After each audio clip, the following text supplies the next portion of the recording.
Welcome to you all for coming this evening on this very positive occasion. I'm Dennis Sandole, accompanied by my colleagues, Professors Monty and Solon Simmons. And together we constitute the Dissertation Committee for Ms. Saira Yamin, who is here this evening to defend her very impressive doctoral dissertation entitled Revisiting the Discourse on State Failure Towards a Conflict Resolution Trajectory. What Sarah will do now is review her dissertation in terms of what she studied, why she conducted the study, how she did the study, what the findings of the study are, and what the implications of the findings might be for theory, practice, policy, teaching, research. And then we three members will ask her some questions, and then we'll open up the questions to my colleague, Professor Averick, and others of you, and Senator Sutherland, and others of you in the audience. So, Sarah, you may begin. Thank you so much. And it's a pleasure for me to see you here after some 20 years that we first met. Right. Okay. I've grown very old. Well, you've grown.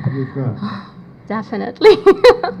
Well, thank you so much. I'm extremely grateful, first of all, for my distinguished committee members for being here today and for advising me and supervising me during this very challenging dissertation process and for their patience. I'm also extremely grateful to my friends and colleagues and some of my very dear professors who are here today to attend my defense. Professor Sandole has already introduced the title of my dissertation, which is Revisiting the Discourse on State Failure Towards a Conflict Resolution Trajectory. And I'd like to start by telling you a little bit about why I got interested in in this concept of failed states. So I arrived in the United States almost 5 years ago in August of 2006. It was my first week here, and I was my first week of classes, and perhaps the first class that I took was with Professor Averick, Introduction to Conflict Resolution. And in this class, he talked about the Failed States Index, which is a very prominent index. It was only the second year the index had been produced, and it provided a ranking of failed states. I was very interested, and I looked at it, and what shocked me, of course, I was coming straight from Pakistan, was that Pakistan was considered amongst one of the top-tier failed states. Not only that, I was more startled when I saw that Pakistan was considered even more failed than Afghanistan. As you can see from this slide, Pakistan was ranked number 9 and Afghanistan was ranked number 10, less failed. I thought there's something wrong with the picture here, because Afghanistan is a neighboring country, and having lived in Pakistan for most of my life, I had witnessed Afghan refugees coming into the country, seeking refuge. I knew that, as a child, Afghanistan had experienced interstate warfare, civil warfare. It had been without an effective central government for a number of decades. Ethnic conflict, violence was widespread. It had a small population, relatively small population of less than 30 million people, but the government wasn't able to provide basic public goods and services like healthcare, security, and as a result, since the Soviet-Afghan War had started in 1979, and thereafter, Pakistan had become host to one of the largest refugee communities from the world, mainly from Afghanistan.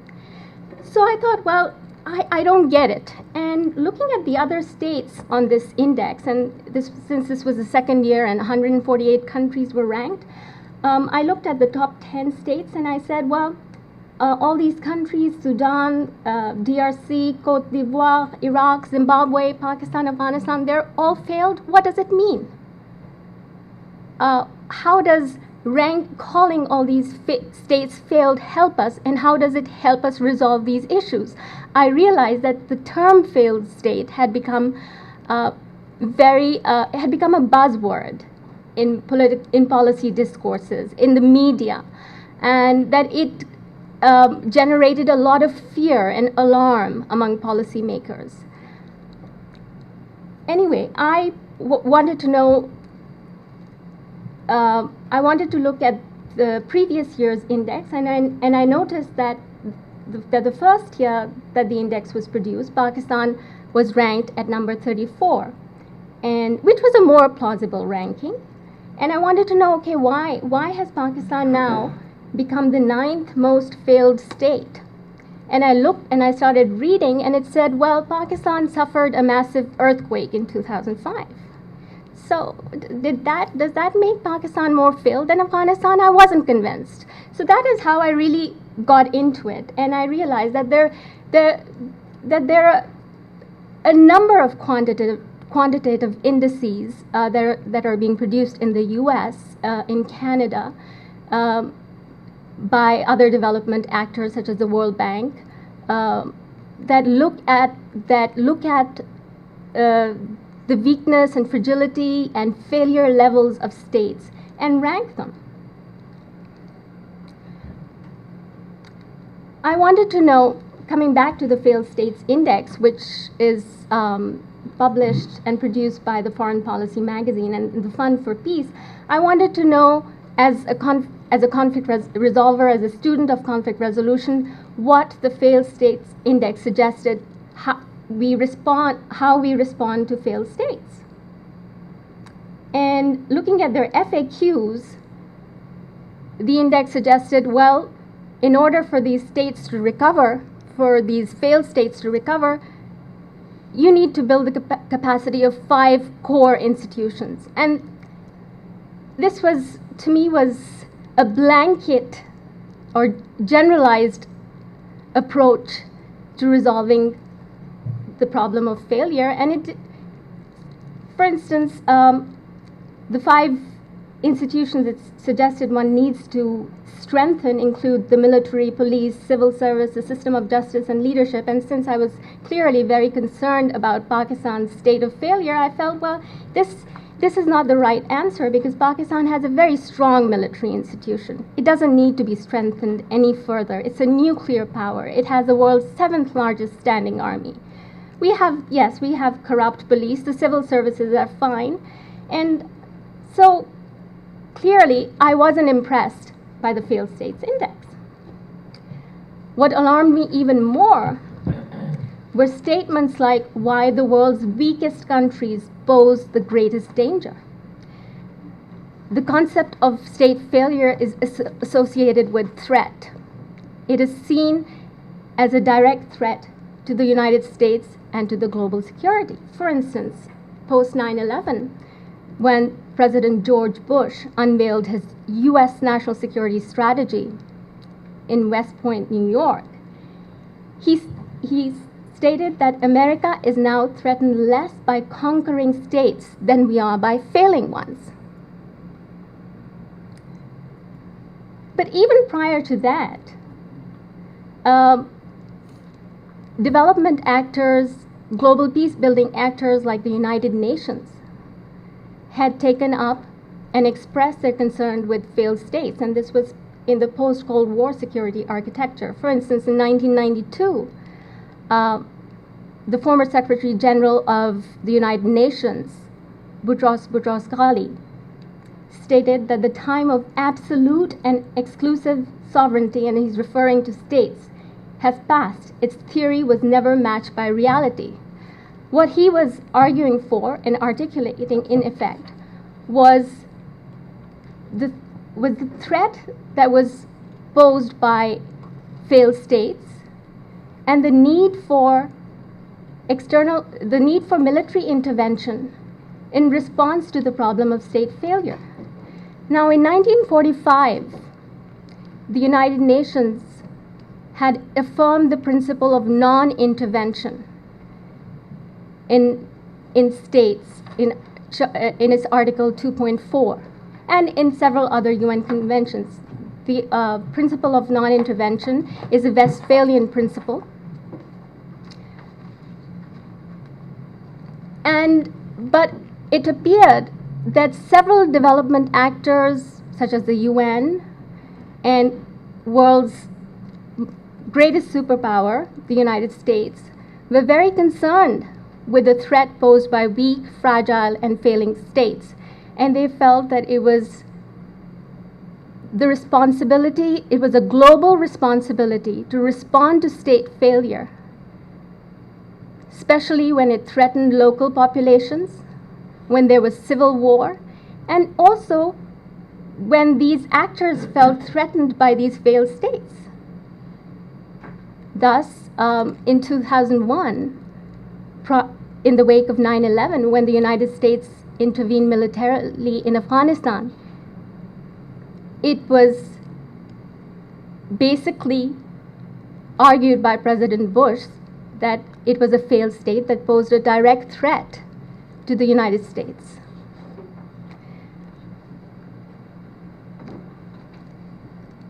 Now, as I started researching this subject further, I realized that there are four streams of the failed states discourse.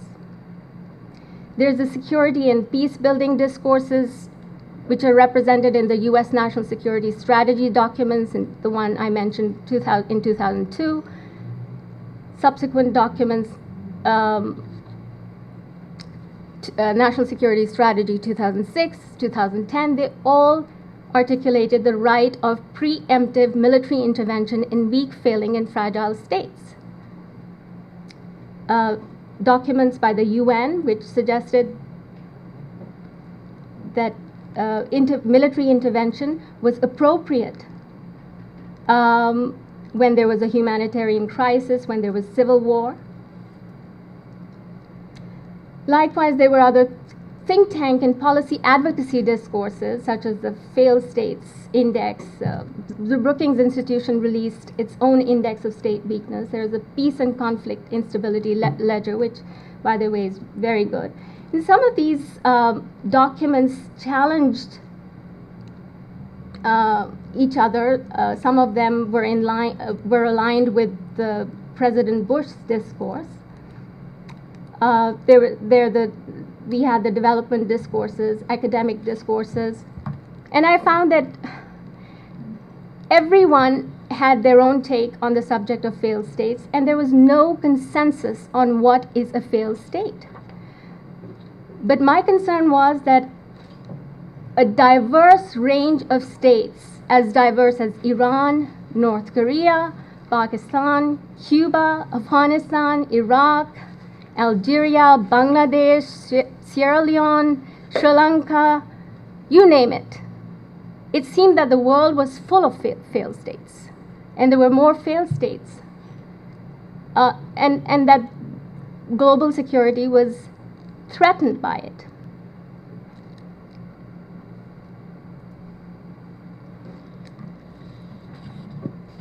Some of the, as I looked at at various discourses, and I started noticing that some of the prominent discourses, or the documents that I looked at, had certain common themes, such as the security failure nexus. Many of the documents, many academics, scholars, think tanks, policymakers felt that, as I said earlier, that failed states pose a direct threat to the West, to global security. Secondly, it appeared to me also that many of these discourses suggested that whatever state did not appear or did not fulfill the basic requirements of the Western normative model of the state, For instance, any state that was not a democracy was considered a failed state. Thirdly, I noticed that generally speaking, but it's certainly not true of everyone, most scholars and academics and policymakers only looked at the issue of what was going inside the state, the endogenous problems, the internal problems, such as state institutions, like as I mentioned in the failed states index. They weren't really concerned about the regional environment or the global context of state failure, which to me was very important. And it is. For instance, Pakistan, considering Pakistan, of course it has a host of internal problems and it is undergoing a mild type of decline, but it has been affected by 3 decades of warfare in neighboring Afghanistan. The flow of refugees, arms and drugs trafficking, and now clearly the global war on terrorism. So if one were to analyze the problem of state failure, it was imperative not just to look at the endogenous environment, but the regional and global environment as well that contributed to the problem of state weakness, fragility, failure, whatever you call it.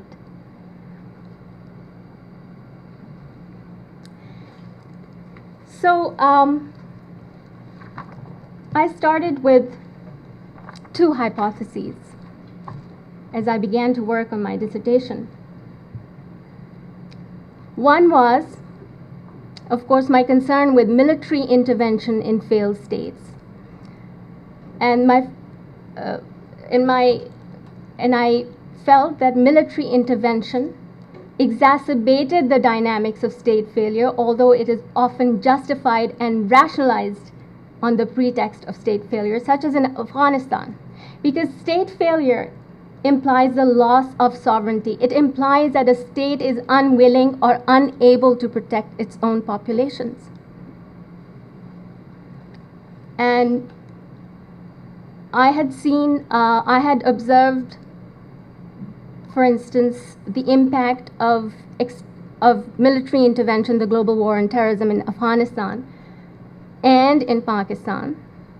And I felt that as a result of this intervention, the region had become more turbulent, extremely turbulent, to say the least. So that was my first hypothesis, which I wanted to demonstrate through my research, to test through my research. My second hypothesis, which is related, was the liberal use of the term failed state, as I explained earlier, in Western policy discourses. I felt that the term, the classification itself, does not tell us anything about a state. It only generates alarm and fear. It creates confusion sometimes. It promotes and justifies military interventions. It stereotypes states, and it often alienates them from the mainstream global community.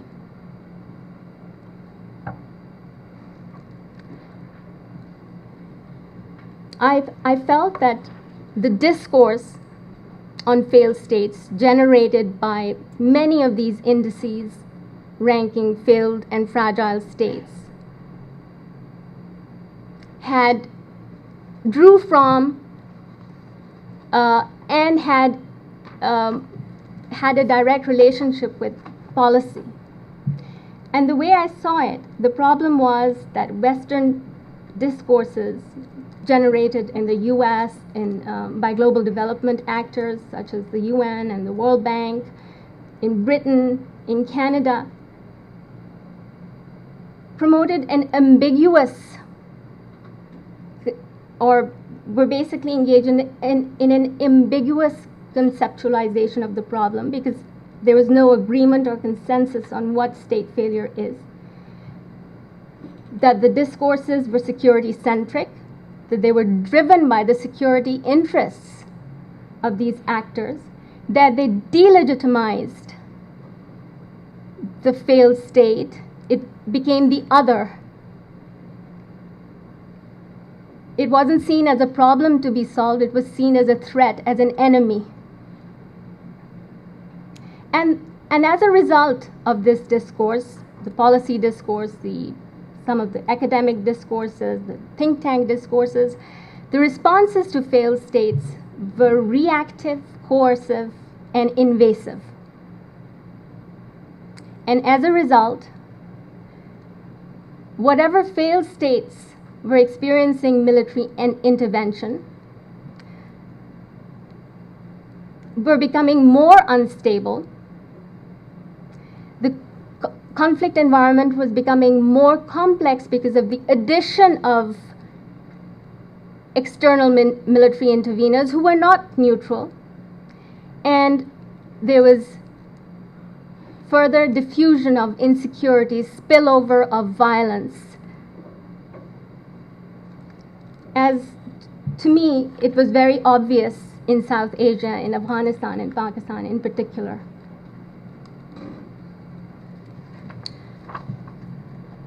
So some of the constraints that I identified, the theoretical constraints in the discourses, were the fact that diverse states were aggregated. So maybe 177 or 150 states. They were all considered, there was an aggregation of states, or let's say if the failed states index or the Brookings index of state weakness is ranking states, it's classifying them as weak or failed, and it's aggregating a diverse number of states who are very different. So Sudan and Pakistan, for instance, are very different with different problems. Somalia is different. And so they needed, I felt, that these categories, whether you call them weak or failed or fragile or whatever, did not help. Secondly, there was a proliferation of lists, categories, and definitions. The terminology was ambiguous, and there was a liberal use of pejorative terms, even rogue states, wicked states, you name it. There's no dearth of classifications. And as I mentioned earlier, there's a tendency to focus on endogenous sources of the problem, which was a partial examination, partial analysis of the conflict environment. So I set out with the following theoretical and theoretical research objectives. First was to guide theory development. What is a failed state? What is a fragile state? And what is a collapsed state? And I discussed these issues in my dissertation. I wanted to examine the international developments that had contributed to the theoretical and policy nexus between Western security and state failure.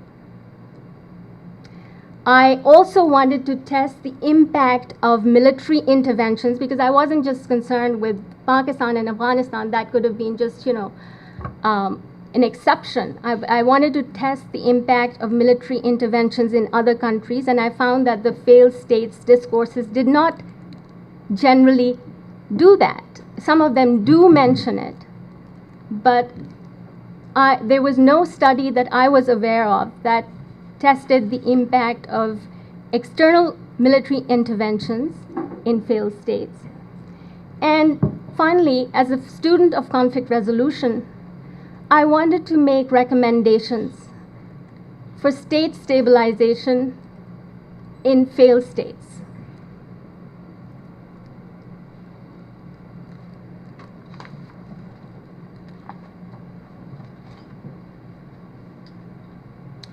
So my dissertation traces the genesis of Western discourses on state failure in the post-Cold War, post-9/11 environment. I talk about the fact that the international security architecture did evolve. It changed in the wake of the post-Cold War, and as a result, failed states started to become more important, and clearly after 9/11, failed states, the problem of failed states assumed enormous importance in Western foreign policy. Secondly, in my dissertation, what I've done is to integrate theoretical perspectives from the global South and North to contribute to a better understanding of the problem. Because generally speaking, it's mostly Western scholars and academics and policymakers who have contributed to the discourse, and I have sought to bring in the Southern perspective through interviews. And finally, I provide a case comparison of 8 states in Africa, South Asia, and the Middle East to assess the impact of global military interventions in response to the dynamics of state fragility and failure. So how did I select my cases? Well, I have 8 case studies, and what I wanted to look at was how military interventions, particularly in states of strategic concern, exacerbate the dynamics of conflict. But I just didn't want to look at strategic countries with carrying strategic significance. I also wanted to look at other countries. So I selected Afghanistan, Iraq, and Pakistan, first of all, in my sample, because all these countries and all my case studies have been labeled failed or fragile in the discourses at some point or another. I selected Afghanistan, Iraq, and Pakistan because these 3 countries are strategically very important for the United States and the global community. And intervention in all 3, whether it's light-footed or with a heavy footprint, has primarily been driven by strategic interest rather than humanitarian concerns, even when President George Bush argued that the intervention in Iraq was carried out partly to liberate the people of Iraq from Saddam Hussein. One could argue, well, he stated in clear terms that it was a threat of weapons of mass destruction that led the United States to intervene. So it was a strategic interest. In Afghanistan, likewise, it was the terrorist safe havens, the post 9/11 reaction, and Pakistan, likewise, which has not been subjected to the level of intervention, military intervention, Afghanistan and Iraq have experienced, but drone strikes, as you all know, have been underway in Pakistan since 2003. And ever since President Obama has been in power, those strikes have increased 8-fold. And as a result, militant violence in Pakistan has also increased dramatically. In fact, in a recent study released last month by the Brown University, the Watson Institute of International Studies, it suggests that Pakistan has suffered the highest number of losses in lives in the global war on terrorism, more than Afghanistan. So even though the drones campaign is surgical, it's precision guided, it has contributed to a tit-for-tat reaction, suicide bombings, and as a global peace index suggests, Pakistan has been, for the past 5 years, Pakistan has been consistently one of the most violent countries in the world.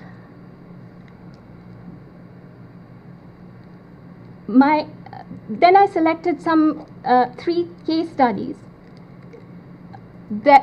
which had experienced military intervention on the basis of humanitarian concerns. This included Somalia in the early 1990s, UNOSOM, UN intervention led by the United States. There were even Pakistani contingents and contingents from many other countries, and in Liberia and Sierra Leone, again, UN-led interventions on the basis of humanitarian concern and protecting local populations from the violence that was being perpetrated during protracted civil warfare. And then I looked at Nepal and Algeria. These were my control cases. My study was a comparative controlled case study. And Nepal and Algeria I had selected because they had not experienced any military intervention during protracted civil warfare. And interestingly, they carried very little strategic significance to the West, to leading global state actors. And I wanted to see how these countries dealt with their problems when there was no military intervention, even though they were considered failed. Before I talk about my assessment of the impact of military intervention in my case studies, let me introduce to you a proposed framework for analysis of the problem of state failure and fragility that I have developed for my dissertation based on some of the gaps in the literature. As I suggested earlier, that most of the literature is focused on endogenous problems, internal problems concerning a state, the poverty or weapons of mass destruction or weak state institutions, and doesn't really look at a regional and global environment. And some of the studies are just, such as the Failed States Index or the Brookings Index of State Weakness, just provide annual snapshots of how a state is performing. They do not look at how a state has performed in previous years, because in some situations countries do experience mild types of decline. And to label them failed one year and successful the next, or less failed the next, I find is irresponsible and misleading. So my proposed framework for analysis identifies the following 5 conditions, drawing on the theoretical frameworks of some Western and non-Western scholars.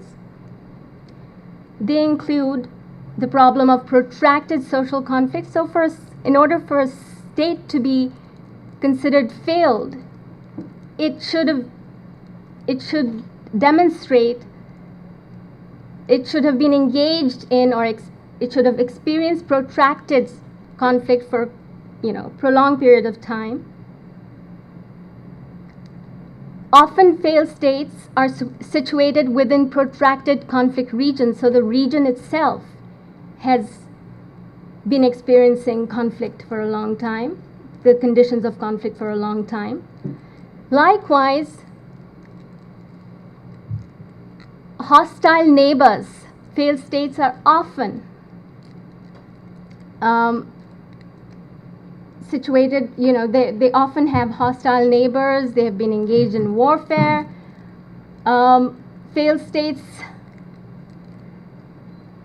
are, as far as my theoretical framework is concerned, failed states also become, or weak and fragile states also become failed when they experience destabilizing external military interventions, such as Somalia, such as Iraq,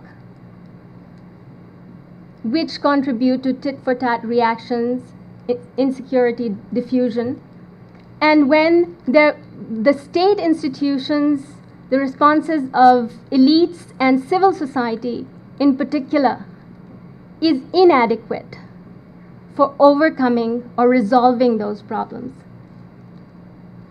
I've developed my framework from the works of Edward Azar, a Lebanese scholar, Professor Monty Marshall, I'm very fortunate to have him on my committee, and Jared Diamond. And the way I define a failed state is, I say that I do not say that there is no failed state, but I argue that it's a rare and uncommon phenomenon. And unlike mainstream Western theory on state failure, which regards the simple conditions of warfare or civil warfare as an indicator of state failure, I argue that one has to look at other indicators. Thus, a failed state is an uncommon situation. It's an end state where the state suffers from an overwhelming loss of legitimacy across considerably vast stretches of the geographic area. Thus, Afghanistan definitely is a failed state. As I explained, 75% of the territory is under the control of the Taliban, where there's a weak central government, and the central government has often been ineffective for a long period of time, not just a matter of 2 or 3 years, and it is unable or unwilling to provide basic public goods and services, including healthcare, education, disaster response, justice and security, where it is unable to provide opportunities for growth and socioeconomic development, where the relationship between the state and civil society is highly asymmetric, where the civil society does not contribute to decision-making processes, where it doesn't have a voice. And society itself has become highly fragmented, challenging the cohesiveness of the state over a long period of time through the manifestation of protracted conflict. So this is the definition I came up with after I designed my integrated theoretical framework. I'll talk a little bit about my methods of data generation and analysis. So as I was doing my research, I wanted to look at my case studies and where the prominent discourses placed them, how they felt, how these discourses suggested or defined their state performance.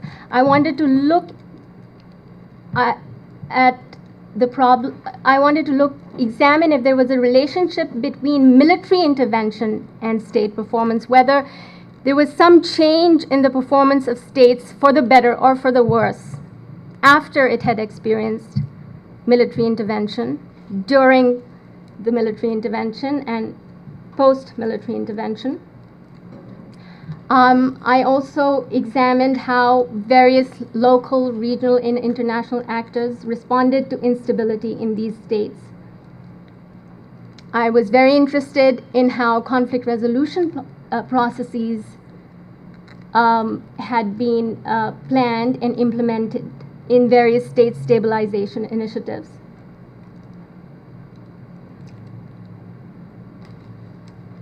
And what were the factors that had been critical in the effectiveness and conversely the weakness of international interventions. So I looked at military interventions, but I also looked at development assistance and development interventions.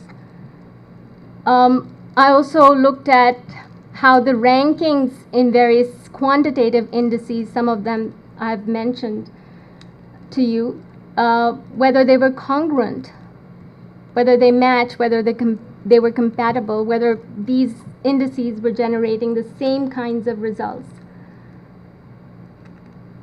And of course, I wanted to look at the regional and global context of state instability, in addition to the domestic ones. Finally, I come to the key findings of my research. This is the result of these are the results, based findings of my study.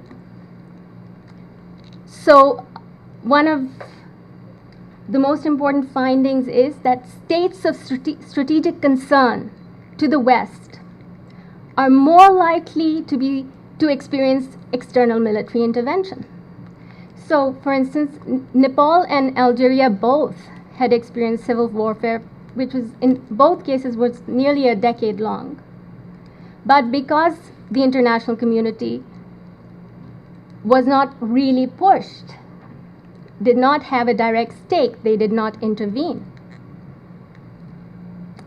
Likewise, in Liberia and Sierra Leone, which are also my case studies, they did not carry a lot of strategic significance, and therefore the intervention, the response, the military intervention of the global community came several years after civil war had broken out, after hundreds of thousands of lives had been lost. Another key finding of my study is that weak and fragile states that are not subjected to military intervention, such as Nepal and Algeria, are better able to manage instability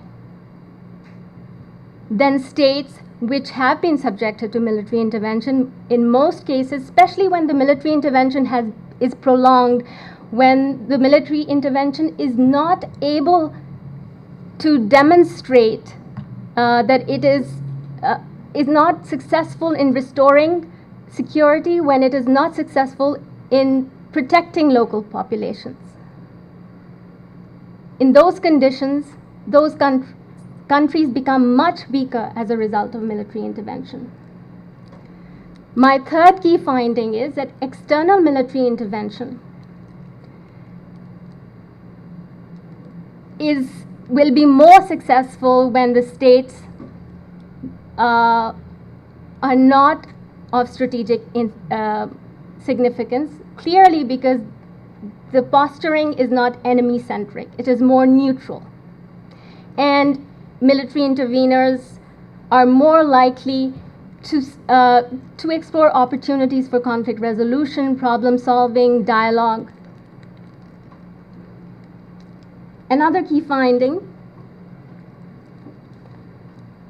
is that for an international military intervention to succeed, the international community has to be willing to put in the right amount of resources and do proper planning.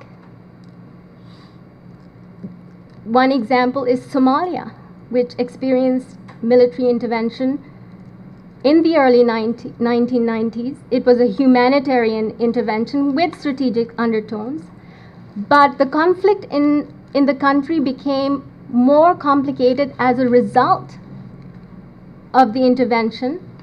Planning was poor, and when the situation got out of control, the international community withdrew. And in the case of Sierra Leone and Liberia, where the international community has intervened, they have both these peacekeeping and peace enforcement missions have been extremely expensive, one of the most expensive missions. So for military intervention to succeed, the international community must consider injecting the right amount of money and human power and expertise. Finally,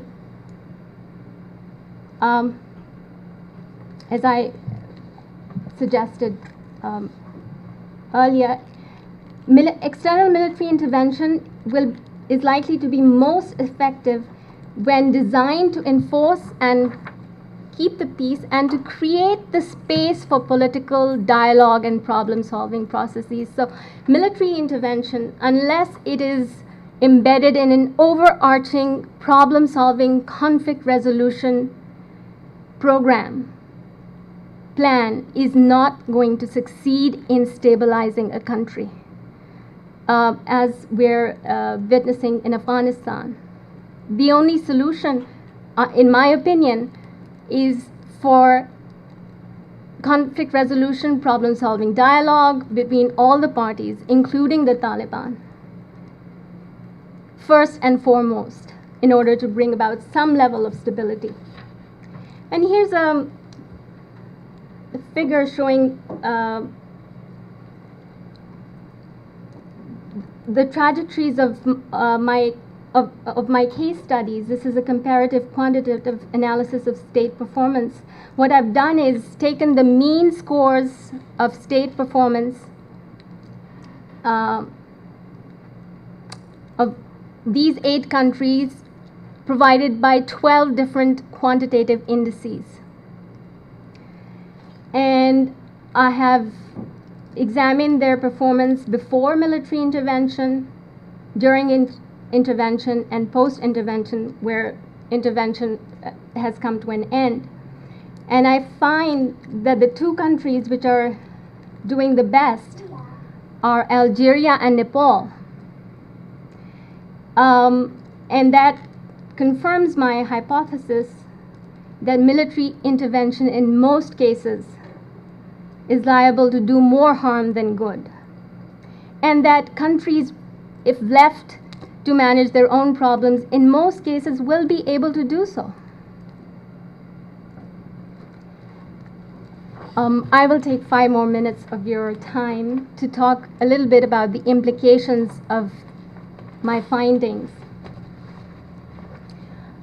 So, military interventions are likely to do more harm than good unless supported by local and regional peace constituencies and peace processes. In the cases of Nepal, Sierra Leone and Liberia, I found that military intervention worked because it was combined with regional and local peace processes. Civil society in both these countries was involved in problem-solving dialogue. Regional actors were actively engaged in conflict resolution, and military intervention helped to enforce and keep the peace. But it wasn't the only strategy, and it supported conflict resolution. Secondly, I argue that prior to the use of force in any failed states, international and regional diplomatic and unofficial peacemaking efforts must be pursued exhaustively. And whenever the use of force is considered, it must aim to protect local communities. That should be the foremost objective.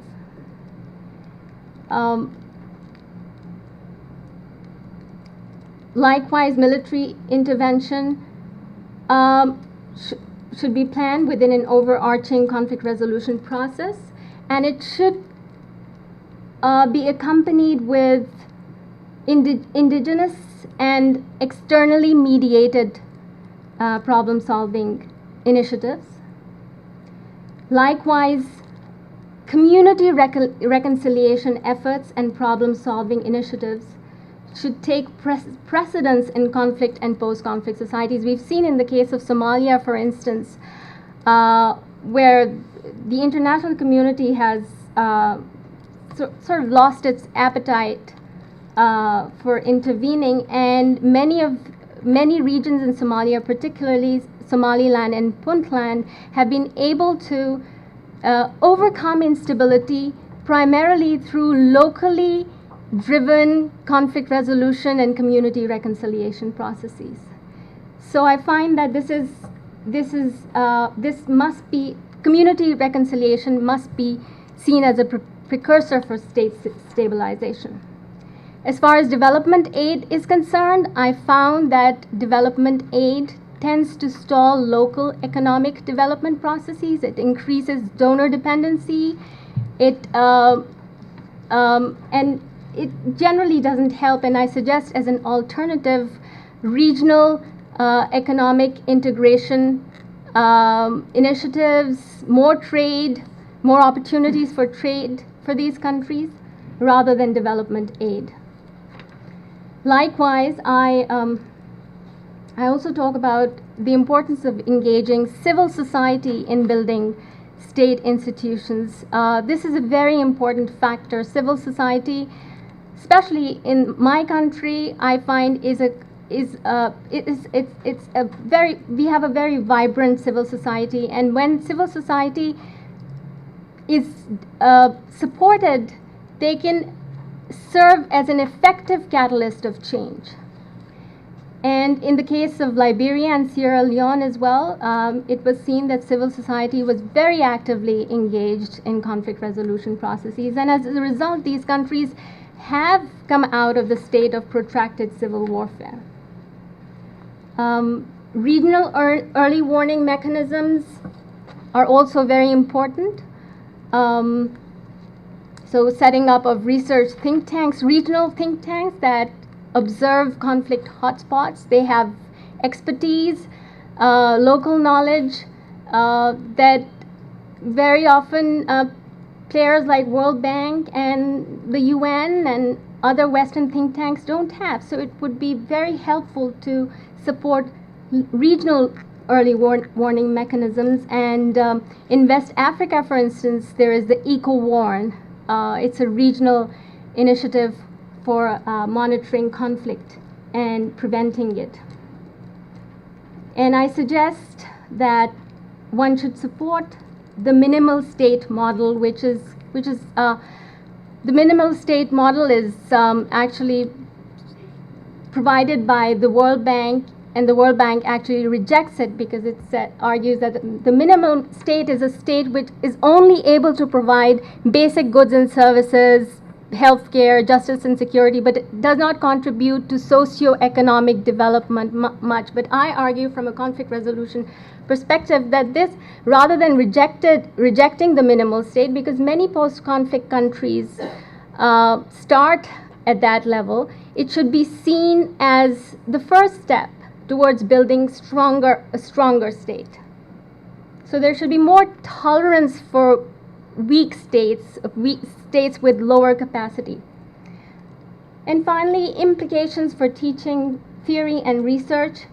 I argue that when a failed state is analyzed, the levels of analysis should be broadened to include the domestic, regional, global, and historical context of state instability, to include insider knowledge, Southern scholarship in theoretical analysis, to examine factors favoring state resilience rather than just focusing on the negatives. This is very important.